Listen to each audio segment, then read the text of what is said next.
Olá, graça e paz a todos. É uma alegria poder estar aqui mais uma vez com vocês e poder também compartilhar um pouco da palavra de Deus com você, com a sua casa, com a sua família na noite de hoje. Hoje, domingo, dia do Senhor, eu separei um tema que considero de extrema importância e principalmente por aquilo que nós estamos vivenciando. Imagino que você tem se sentido isolado, um tanto só, talvez não totalmente sozinho, porque algumas casas pequenas nos fazem ficar perto uns dos outros, e isso é bom, podemos ter um tempo a mais com a nossa família, mas nós, sem que desejássemos, tivemos que nos afastar dos nossos amigos. Alguns de nós tinham e têm uma rotina de relacionamentos, de amizade, que teve que ser interrompida por conta de tudo isso que nós estamos vivendo. É bom ter amigos. E eu, assim como você, preciso ter amigos.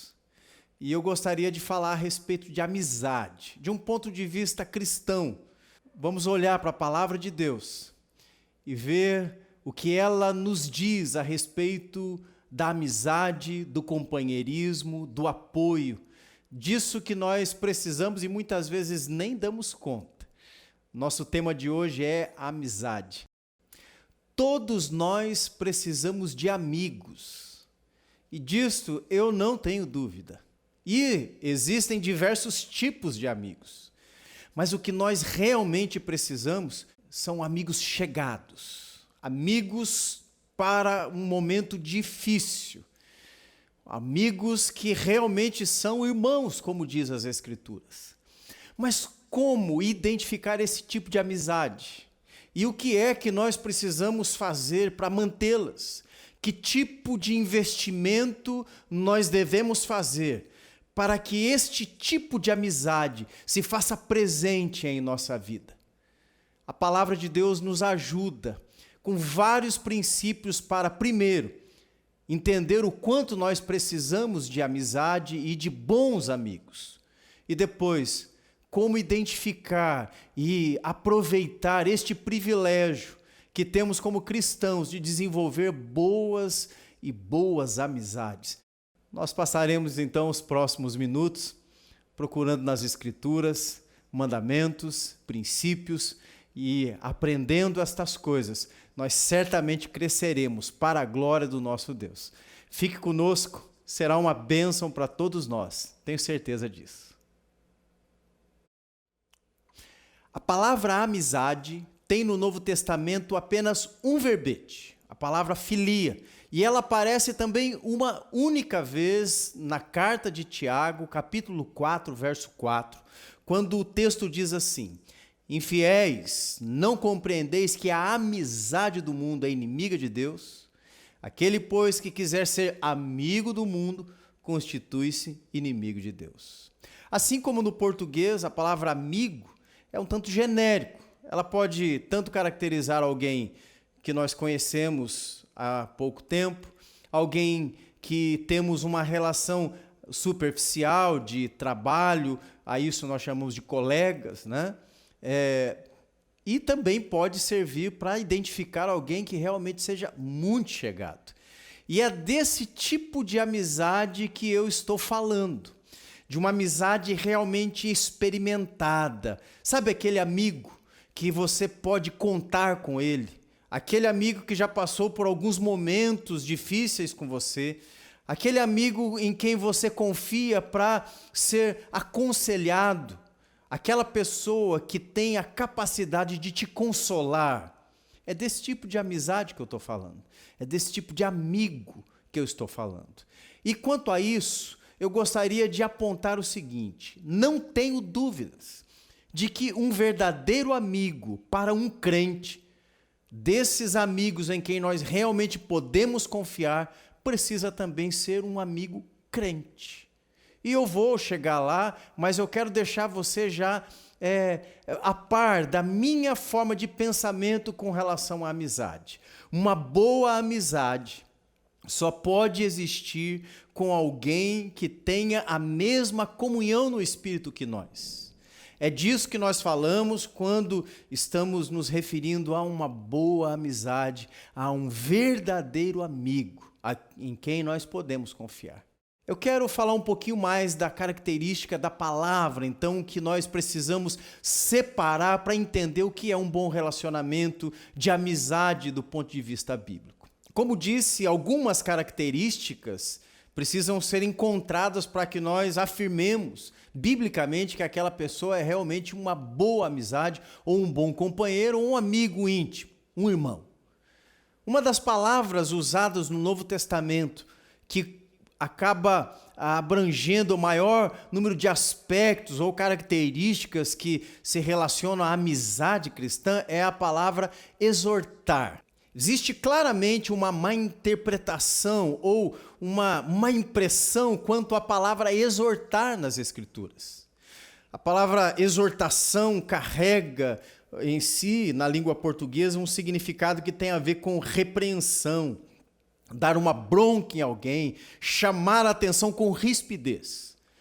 Não é este o significado bíblico da palavra exortação. Deixa eu definir para você aqui, de acordo com o dicionário Strong's do grego, o que é exortar. Preste atenção. O termo grego para exortar é parácletos, que significa isto: chamado, convocado para estar do lado de alguém, convocado para ajudar alguém. Alguém que pleiteia a causa de outro diante de um juiz. Intercessor, conselheiro de defesa, assistente legal, advogado. Pessoa que pleiteia a causa de outro com alguém, um intercessor. No sentido mais amplo da palavra, exortar aqui significa ajudador, amparador, assistente, alguém que presta socorro. A primeira pessoa que nos vem à mente quando nós falamos a palavra consolar, exortar, é o Espírito Santo de Deus. Lembramos das palavras do Senhor Jesus antes de ser crucificado, quando, na intenção de consolar os discípulos, disse isto, que está registrado em João 14, 16 e 17. Leia comigo. E rogarei ao Pai, e ele vos dará outro Consolador, a fim de que esteja para sempre convosco, o Espírito da verdade, que o mundo não pode receber, porque não o vê, nem o conhece. Vós o conheceis, porque ele habita convosco e estará em vós. Podemos ver também este nome sendo associado a pessoas. Lembro-me aqui de Barnabé, José das Consolações, nome dado pelos apóstolos a ele, certamente porque ele apresentava esta característica especial na sua forma de viver o cristianismo. Era alguém que apoiava, que levantava as pessoas. Lembram-se do texto de Atos, capítulo 4, verso 36, que lemos domingo passado? O nome que os apóstolos deram a Barnabé exatamente apresentam esta característica de consolo, de apoio. E se nós olharmos para a vida de Barnabé relatada por Lucas, no livro de Atos dos Apóstolos, nós vamos ver que realmente Paulo dificilmente seria o grande apóstolo que foi, se não fora Barnabé, nos primeiros momentos ali da conversão do apóstolo, dar todo o apoio, dar o ânimo necessário para que ele desenvolvesse o seu ministério. Barnabé certamente possuía também esta característica de consolo, de exortar, de apoiar as pessoas. Você está entendendo onde eu estou querendo chegar com esta afirmação e toda essa definição da palavra exortar? Não é possível que encontremos uma amizade assim fora do corpo de Cristo. Se exortar, consolar, apoiar desta maneira é um dom do Espírito Santo, então somente dentro do corpo de Cristo é que este dom pode ser exercido. Não é que nós não possamos ter amigos fora da igreja, é claro que podemos, mas amigos assim, capazes de nos melhorar como cristãos, como filhos de Deus, não tenho dúvida, só a igreja pode nos dar esse tipo de amizade. O apóstolo Paulo vai além, ele aponta a exortação como sendo um ministério, uma virtude que a igreja pode buscar e deve buscar. Veja o que diz Romanos capítulo 12, versos 6 a 8. Tendo, porém, diferentes dons, segundo a graça que nos foi dada. Se profecia, seja segundo a proporção da fé. Se ministério, dediquemo-nos ao ministério. Ou o que ensina, esmere-se no fazê-lo. Ou o que exorta, faça-o com dedicação. O que contribui com liberalidade, o que preside com diligência, quem exerce misericórdia com alegria. Exortação e consolação, então, aqui são cuidados de Deus para com a igreja. É a distribuição dos dons, dos carismas do Espírito Santo para a igreja. Exortar é um dom do Espírito. Este dom, primeiramente, é exercido pelo Espírito Santo para com a igreja, de levantá-la, apoiá-la, sustentá-la, de várias formas. Mas também pelos membros do corpo de Cristo, exercendo eles mesmos o dom da exortação, da consolação, com o propósito de apoiar uns aos outros, de trabalhar melhorando a vida do outro. Exortação é um dom e ele precisa ser praticado na vida da igreja. É verdade que nós precisamos encontrar pessoas assim, mas precisamos também buscar este dom para a nossa vida. Com isso eu quero dizer que você não somente precisa de um bom amigo cristão, capaz de exortar, de te consolar e apoiá-lo na hora das necessidades reais, né? Naquelas horas mais difíceis, como você também precisa ser este bom amigo cristão, um apoiador, um consolador, como Barnabé, um filho da exortação, para assim abençoar a vida de outros também dentro da família de Deus. Bom, uma vez que o significado da palavra foi definido aqui para nós, então exortação e consolação, biblicamente, é um dom de Deus para a vida da igreja. Nós precisamos também aprender como colocá-lo em prática. E nesse sentido existe uma prescrição bíblica de como é que nós devemos exercer esse dom para com os outros e como identificar este dom na vida de outros.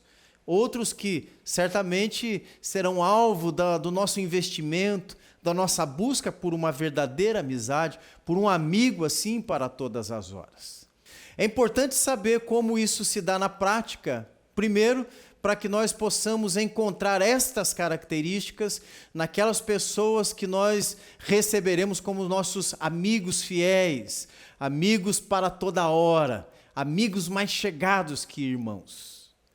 Mas também é importante saber que precisamos buscá-las, porque nós não somente precisamos desses amigos, como sendo este um dom do Espírito Santo para a igreja, nós precisamos ser este amigo para outras pessoas. A primeira lição a respeito da palavra exortação que eu gostaria de trazer para a nossa vida no dia de hoje, tem a seguinte afirmação: a exortação tem seu valor quando feita em Cristo. Observe o que diz Paulo, escrevendo aos Filipenses no capítulo 2, versos 1 e 2. Se há, pois, alguma exortação em Cristo, alguma consolação de amor, alguma comunhão do Espírito, se há entranhados afetos e misericórdias, completai a minha alegria de modo que penseis a mesma coisa, tenhais o mesmo amor, sejais unidos de alma, tendo o mesmo sentimento. Claramente o apóstolo Paulo está aqui aplicando a palavra exortação à vida comunitária. O que Paulo está dizendo aqui, e nós precisamos colocar isso também em prática, é que a primeira palavra de apoio que deve sair da boca de um bom amigo, um amigo fiel, um amigo para todas as horas, um exortador, um consolador, deve estar ligada à pessoa de Cristo. Isso parece um tanto simplista. Quando chamados para ajudar e consolar alguém, simplesmente falamos de Cristo. Exatamente isso que o apóstolo Paulo está nos ensinando. Não há nada mais valoroso, não há nada mais maravilhoso, não há nada mais poderoso do que a mensagem do Evangelho. Que mensagem é esta? Mensagem de poder, que nos traz esperança, que nos traz vigor espiritual, que nos faz olhar para Deus como aquele que pode resolver questões difíceis. Ora, se o Senhor resolveu o nosso maior problema, o problema que tínhamos com o próprio Deus, nos enviando Jesus para morrer em nosso lugar, demonstrando assim este amor tão grande, então não há nada que possa nos afligir e nos abalar, que vai nos tirar a paz. É disto que Paulo está falando. Se nós temos realmente um papel de consolo, de apoio, a primeira palavra que deve sair da nossa boca, ou a primeira palavra que desejaremos ouvir, é a respeito da pessoa de Cristo. Existe uma boa notícia, e ela precisa ser lembrada, e ela é suficientemente poderosa para nos colocar de novo para cima, para nos animarmos a continuar a caminhada cristã. A palavra é evangelho. Tudo o que nós precisamos ouvir e saber para continuar tendo esperança e não desanimar na caminhada cristã. A sabedoria humana não consegue minimamente alcançar a capacidade do evangelho de nos animar. Por isso, não perca seu tempo. Quando procurar alguém para o apoiar, e esta pessoa não tratar de Cristo, da vitória que temos em Cristo Jesus, do apoio do Espírito Santo agora na nossa nova vida, se não for este o argumento usado para te levantar, isso não é um bom amigo. Um bom amigo cristão exerce o seu ministério de exortação com base na pessoa de Cristo. Esta é a primeira lição. O segundo ponto que eu quero tratar com você é o seguinte: a exortação, a consolação cristã tem sempre o seu fundamento na verdade. Veja o que Paulo diz escrevendo aos Tessalonicenses na sua primeira carta, capítulo 2, versículo 3 e 4. Pois a nossa exortação não procede de engano, nem de impureza, nem se baseia em dolo. Pelo contrário, visto que fomos aprovados por Deus, a ponto de nos confiar Ele o Evangelho, assim falamos, não para que agrademos a homens, e sim a Deus, que prova o nosso coração. O que Paulo está dizendo aqui é que alguém que realmente deseja exortar a outro biblicamente, precisa falar a verdade. Ou seja, a segunda característica importante aqui que eu quero salientar com você é que a exortação bíblica tem o seu alicerce, o seu suporte na verdade. Exortador, um consolador, um verdadeiro amigo cristão, um amigo para todas as horas, não é um bajulador. Aliás, o bajulador geralmente nos faz cair em esparrelas, em lugares escorregadios, em pântanos, porque ele não nos avisa dos perigos à frente. Esse é um assunto para um outro momento.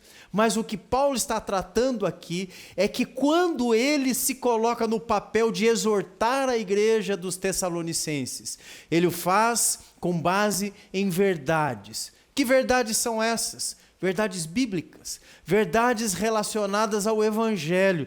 Ele não perde tempo com filosofia humana, com sofismas da própria inteligência, na capacidade de argumentação, ou mesmo de deixar para lá e simplesmente não dizer nada para as pessoas. Não. Paulo trata isso como um assunto sério. E quando ele vai falar com alguém, aconselhar alguém, exortar alguém, a base para este assunto, na perspectiva do apóstolo Paulo, é a verdade. Quando procurar um amigo que seja realmente um crente, abra o teu coração, abra os teus ouvidos, fique atento para ouvir verdades da palavra de Deus para a sua vida. Isso às vezes dói, porque a palavra de Deus tem a capacidade de tocar-nos no íntimo, de às vezes tocar naquelas feridas que ainda estão sensíveis, mas são feridas que curam, dores que nós precisamos ter para melhorar, para que haja realmente uma mudança em nós. Um bom amigo, um amigo verdadeiro, um amigo para todas as horas, vai sempre nos apontar para algo que nós precisamos melhorar, sempre na perspectiva da verdade das Escrituras. Esta é uma característica importante. Você também, quando for procurar alguém para aconselhar, ou para consolar, ou para exortar alguém, faça com base na verdade. Seja um filho da exortação, assim como Barnabé. Seja um José, uma Maria das Consolações, alguém que fala a respeito da Bíblia e realmente faz diferença na vida das pessoas.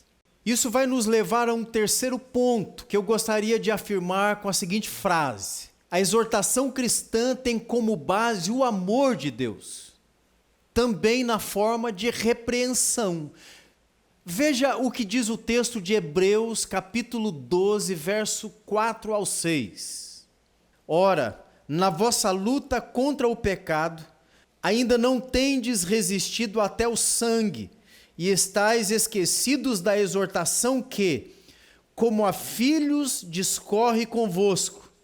Filho meu, não menospreze a correção que vem do Senhor, nem desmaieis quando por ele és reprovado, porque o Senhor corrige a quem ama e açoita a todo filho a quem recebe. Todas as vezes que o Espírito Santo de Deus nos confronta, ele tem o objetivo de nos melhorar, de nos fazer olhar para os mandamentos, para a lei de Deus e obedecê-los. Quando amigos, bons amigos cristãos nos repreendem, muitas vezes eles estão sendo instrumentos de Deus na nossa vida, para nos melhorar, para nos fazer mais parecidos com Cristo. O que o escritor aos Hebreus está dizendo é que nós não devemos desanimar com essas repreensões. Nós devemos ser animados, ter bom ânimo, porque Deus corrige a quantos ama. E se Deus tem corrigido a nossa vida, é porque Ele nos quer ao lado dEle pela eternidade. É porque Ele nos ama. Sendo assim, uma terceira lição: não procure sempre pessoas que te elogiam e que te falam sempre algo bom. As repreensões nos melhoram. Deus usa os nossos irmãos para serem na nossa vida, muitas vezes, uma vara de açoite, mas sempre com a intenção de nos melhorar. Deus nos ama e por isso Ele nos quer assim. Uma última afirmação que gostaria de trazer para a nossa vida na noite de hoje é a seguinte: precisamos nos dedicar e mutuamente nos exortarmos em Cristo. Escrevendo a Timóteo, na primeira carta, capítulo 4, verso 13, o apóstolo Paulo diz o seguinte: até a minha chegada, aplica-te à leitura, à exortação, ao ensino.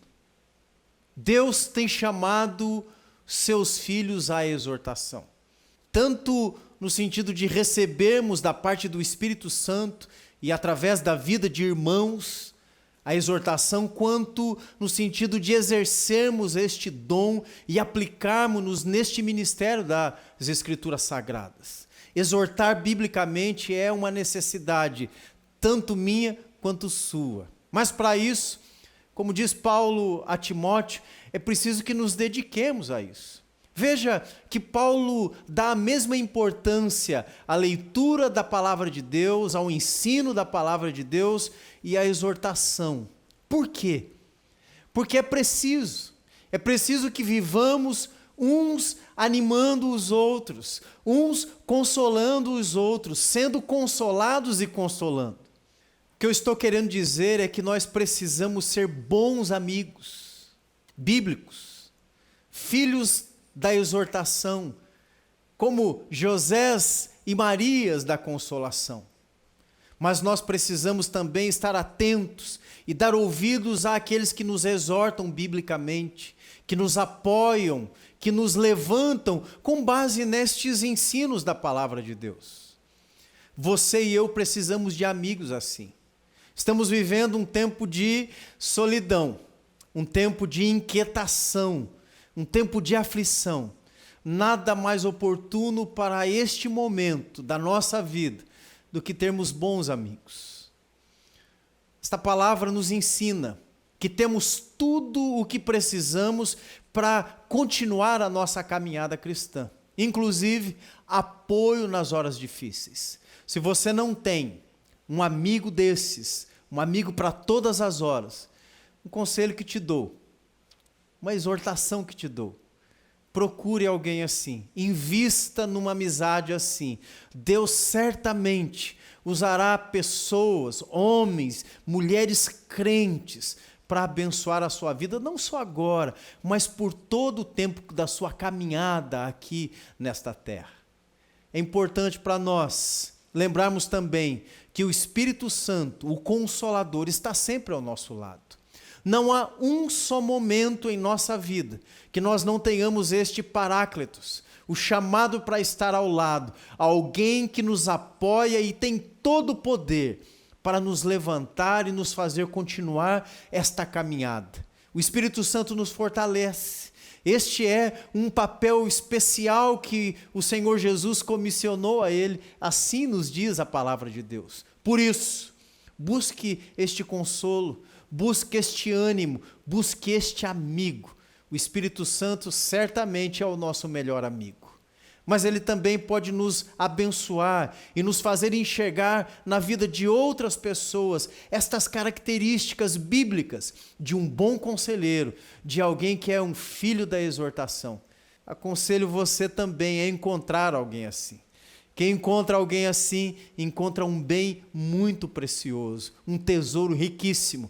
Que Deus te abençoe e que você possa ter bons amigos e ser também um bom amigo nesta caminhada cristã.